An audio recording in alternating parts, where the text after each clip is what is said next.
This episode of SpectreSoundStudios is brought to you by DistroKid. Get your music online and out to the world.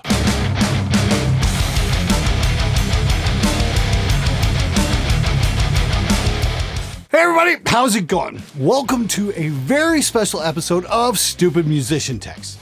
I was at Gearhead University in Treppendorf, Germany with a whole bunch of YouTubers, and I thought it would be a lot of fun to try to get them to read some of these out loud.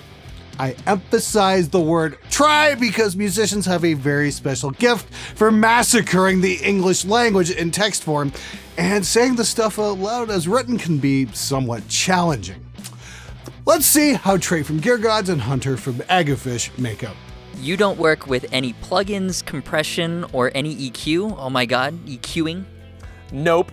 A Rock Band mic and my guitar amp. There's a compressor thing on the system, but I barely use it. My amp has everything programmed in it already. Well, that sounds like a killer setup. I'm sure he'll sell millions. Hell, given the state of popular music these days, he'll probably win a Grammy. Your death metal garbage sounds like music to sacrifice goats to. Glad you like it. It's truly awful. Can you turn it down, please? You missed the point. If I turn it down, you'll hear the goats screaming. I've been playing these round wound strings on this P-bass since 1983. They're so worn in, they sound like flats, but with the finger noise of rounds. I've been thinking of switching to flats lately, since 2000 or so, and could conceivably do something about it sometime soon in the next few years. Really, the whole instrument could use a going over. Decades of use have led to its patina of experience and battle scars, and a setup long overdue for routine maintenance. But it's an old friend I'm used to working with. It's more familiar than physically comfortable, but I suppose it was that bad, I would have done something about it already. They sound like flats with the finger noise of rounds. And do you know how many people in the entire world give a shit? 0! Now change your strings, you cheap fuck! Hey, big fan of your music. I know you're really busy with those bands you work with, but I was wondering if you'd be down to write 6 or 7 songs for me? Like, record them and I'll do vocals for them. I can't offer you any money, but I can put your name in the credits when it's released. I don't have it paid yet, as I need music. Tell me if you're in. It would be a great way for you to network. What an offer. It's a no from me, I'm afraid. Lol, your music sucks anyway. See ya! Then why are you asking me to write yours? Remember, folks, if you won't work for free, you suck. Just one of the many challenges of working in a studio. This job is so much fun, especially when you get to work with drummers like this. That is a horrible idea. As a drummer, I can say that practicing for months only to come into the studio and having someone totally changing your performance on recording day is bullshit. The job of the engineer is to capture what the musicians do best and in their own style. Making the musician alter how they play suddenly on recording day is lazy and wrong. Penis? Penis, penis. Penis? Penis? Penis, penis, penis, penis, penis, penis, penis. Penis? Penis, penis? Penis, penis, penis, penis, penis, penis, drums, penis, penis, penis, penis, penis. Looks like this drummer's a dick. Now, here's an interesting point about having a drummer alter his setup in the studio. Do you know how many top session players in LA ever complain about that? Absolutely none of them. That's the difference between a professional and an amateur. A professional will work with his engineer. An amateur will write several small essays complaining about it online. Wait, so we aren't doing vocals or guitars? Kinda hope the whole thing could be recorded since we have until 11? Because surely the bass and drums will be recorded with ease within an hour perfectly. I can get the rhythm guitars done in 20 minutes and my solo done in 10 with retakes. Vocals will be piss easy. Honestly, producer guy who I don't know the name of, we aren't a band who fuck around. We will get shit done brilliantly because we're committed. Trust us, we should nail it. Trust us, we'll nail it. Yeah, like I haven't heard that particular line of bullshit before. No, not ever. Good in your jam space doesn't automatically mean good in the studio. Very few bands can pull it off. And when they're that overconfident, it just doesn't happen. Anyway, for this next clip, I'd like to introduce my very good friends, Mr. Colin Scott from CS Guitars and Pete Cottrell from Pete Plays Music. How do you guys think of adding 2 more guys? My cousin used to play drums in band in school, but I can't play shit, but I sing a lot. But I do think I'm very good though, dude. What do you mean adding 2 more guys? I'm asking you, do want to squeeze me and my cousin into your mixture of music, question mark? Or are you gonna tell me no? Or do you already have enough members, lol? We have 6 members right now, counting me, so yeah, probably not. And I'm the drummer, so the band wouldn't need another drummer. How about custom percussion players? Like Slipknot? Or just want me to leave you tell the hell alone for tonight? Nah man, we're trying to keep it original. We have enough members. Sorry bro. Oh yeah, whatever deadbeat man, I thought... Oh yeah, whatever deadbeat man, I thought we were cool. Guess not. See you later, maybe we run into each other. I'm a deadbeat because I won't let you and your cousin into my band. We already have enough members. Yeah, whatever dude, see ya. Stupid child, dude, think I'm dumb, stupid shit, man. I'm unfriending your ass, man. Blocking you, and all I ever wanted to do was be in a band, and you tell me no, yeah? Fuck that shit. Oh, fuck. Fuck you. No, fuck that. Fuck you, and fuck any type of music that sounds like Avenged Sevenfold.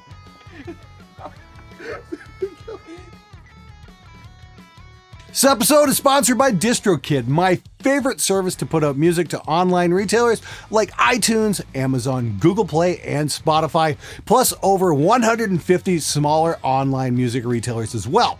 It only costs $20 a year and you keep 100% of your earnings. That's right, they do not take a percentage of what you make. DistroKid also has lots of cool features, including instant verification on Spotify and change your image on Apple Music and iTunes.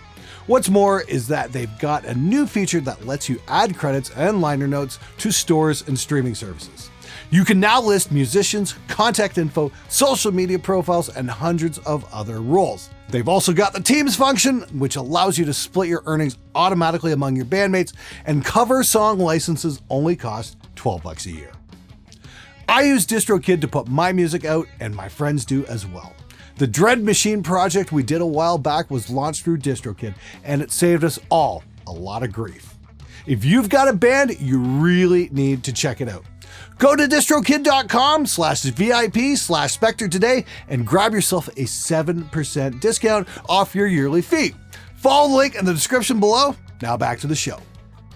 Oh, I've had the same EB Power Slinky Cobalts on my RGD 2127Z for over a year now.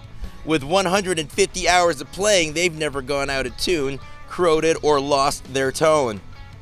Whoop-de-doo, buddy. Fantastic. I'm sure you're enjoying your killer RGD 2127. I don't even know what that is.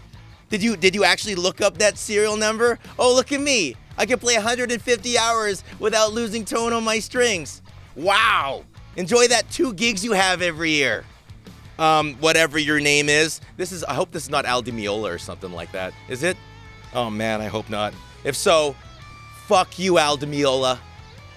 That was the extremely talented J. Leonard J pissing off jazz fusion fans throughout the world.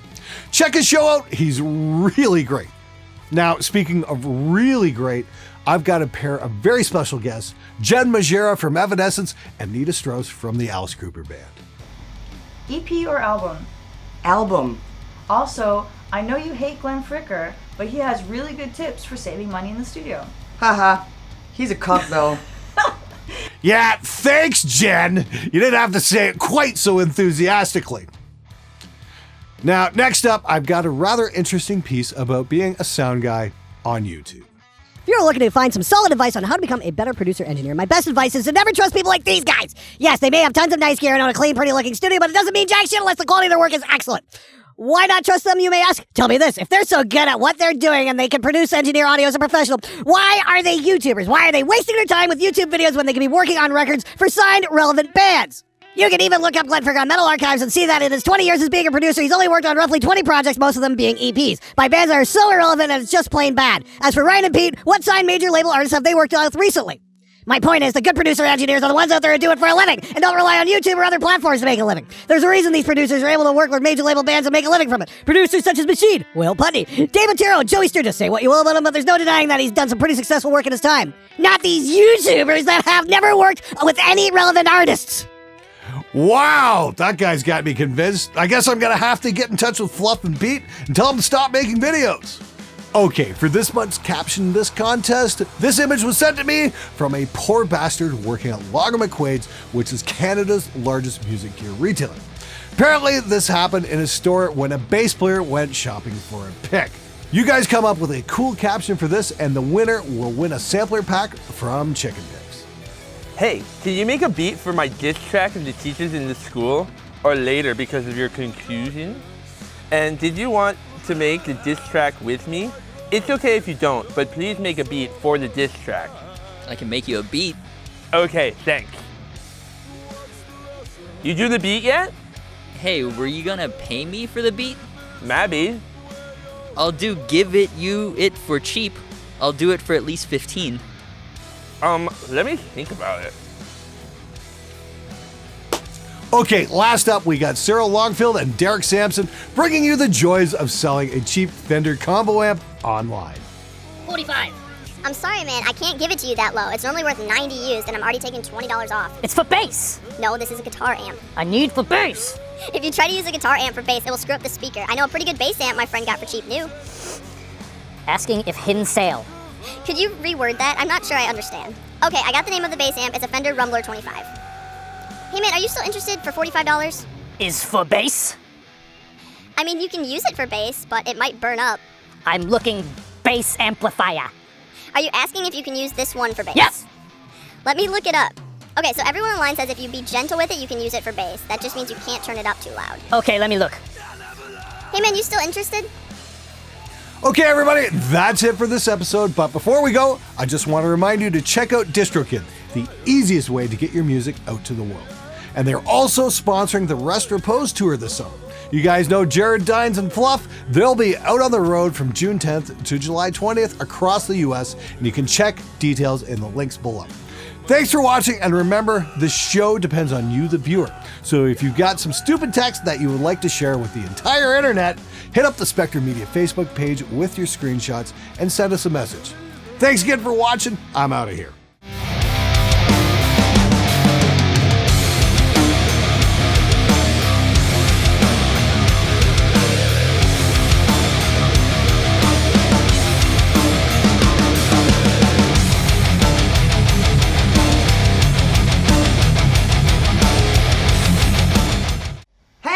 I thought we had a session today at 2:30.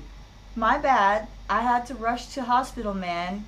Hit himself in the dick with the hammer.